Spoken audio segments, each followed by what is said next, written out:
విభజించిన ఈ 4.5 సంవత్సరాల దగ్గర అవుతుంది. ఏ రాష్ట్రం కంట మనకి దాదాపు నేషనల్ ఇంటర్నేషనల్ అన్ని అవార్డ్స్ చూసుకుంటే ఏ 640 దగ్గర అవార్డ్స్ వచ్చాయని తెలుసుకుంటా ఉన్నాం. ఈ అవార్డ్స్ ఎవరి వల్ల సాధ్యమైందని మనం చూస్తే మొదట క్రెడిట్ మన ప్రజలకి వెళ్తుంది.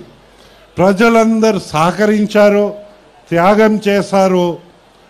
దాంతో తోడు ఒక రెస్పాన్సిబుల్ గవర్నమెంట్, ఒక బాధ్యత అయిన ప్రభుత్వము, దాంట్లో నాయకత్వం వహిస్తున్న చంద్రబాబు గారిని కానివ్వండి, ఆయన్ని కలిసి ప్రోత్సహిస్తున్న రాష్ట్ర మంత్రులు, ప్రజాప్రతినిధులు అందరు కానివ్వండి, వారందరు కృషి చేస్తున్నారు కనుక ఇన్ని అవార్డ్స్ వచ్చాయి. ప్రజల్లో స్ఫూర్తి నింపించగలిగారు కనుక ఇన్ని అవార్డ్స్ మన రాష్ట్రానికి వచ్చాయి. ఈ అవార్డ్స్ ఇచ్చిన కేంద్ర ప్రభుత్వం దీంట్లో కొన్ని, ఈనాడు వారు అవార్డ్స్ ఇచ్చేటప్పుడు వారికి ధన్యవాదాలు, కానీ వారు అవార్డ్స్ ఎందుకు ఇచ్చారనేది, ఎందుకు దాన్ని విమర్శిస్తున్నారంటే దానికి సమాధానాలు దొరకడం చాలా కష్టం. మీ ప్రజాప్రతినిధిగా, మీ ఎంపీగా పక్కనున్న శ్రీకాకుళం పార్లమెంట్లో రామ్మోహన్ నాయుడు గారు కానీ, నేను కానీ మన రాష్ట్ర సమస్యలన్నీ మనం ఎత్తి పార్లమెంట్లో చెప్తా ఉంటే నాకే ఆశ్చర్యం కలుగుతుంది. బహుశా ప్రపంచ ప్రజాస్వామ్యం చరిత్రలో కేంద్ర ప్రభుత్వం చేసిన చట్టాల్ని, రాజ్యాంగ సవరాన్ని అమలు చేయమని మన డిమాండ్ చేస్తూ సస్పెండ్ అయ్యామంటే ఇది ప్రజాస్వామ్యానికే ఒక విధంగా చెప్పాలంటే తీరైన మచ్చ. అయితే ప్రజాస్వామ్యంలో మనమందరూ కలిసి పని చేయాలి. ప్రజల కోసం, ప్రజలు బాగు కోసం మనమందరూ కలిసికట్టుగా పని చేయాలి.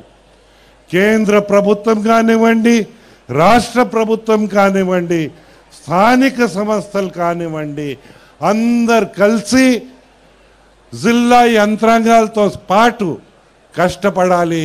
ప్రజలు కూడా వారి భాగస్వాముల్లో భాగం కావాలని ఉద్దేశంతో ఇలాంటి కార్యక్రమాలు, జన్మభూమి కార్యక్రమాలు రాష్ట్ర వ్యాప్తంగా జరుగుతూ ఉన్నాయి.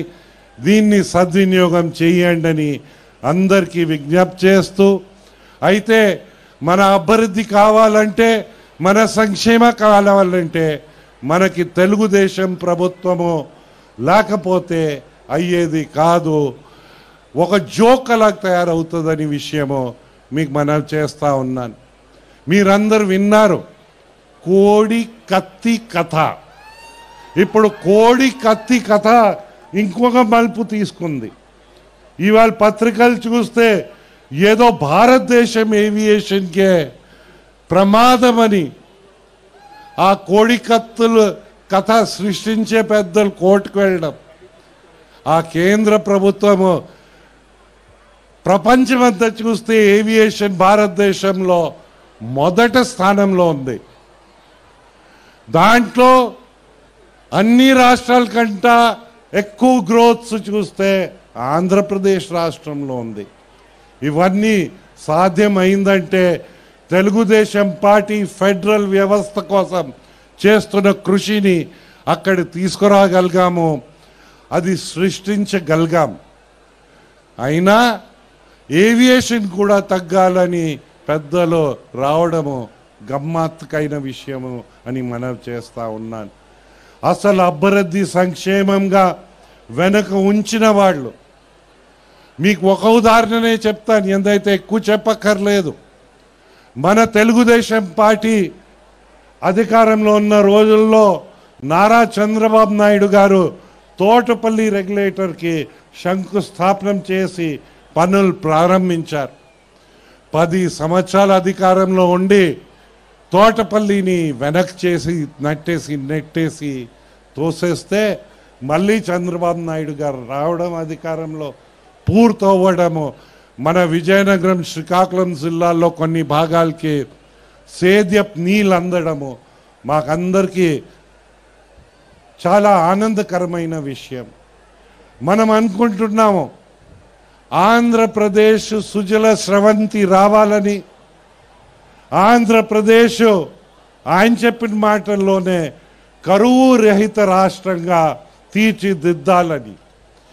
అలాంటి రాష్ట్రంలో మనం ఉంటామని మాకందరికీ ఆశ ఉంది.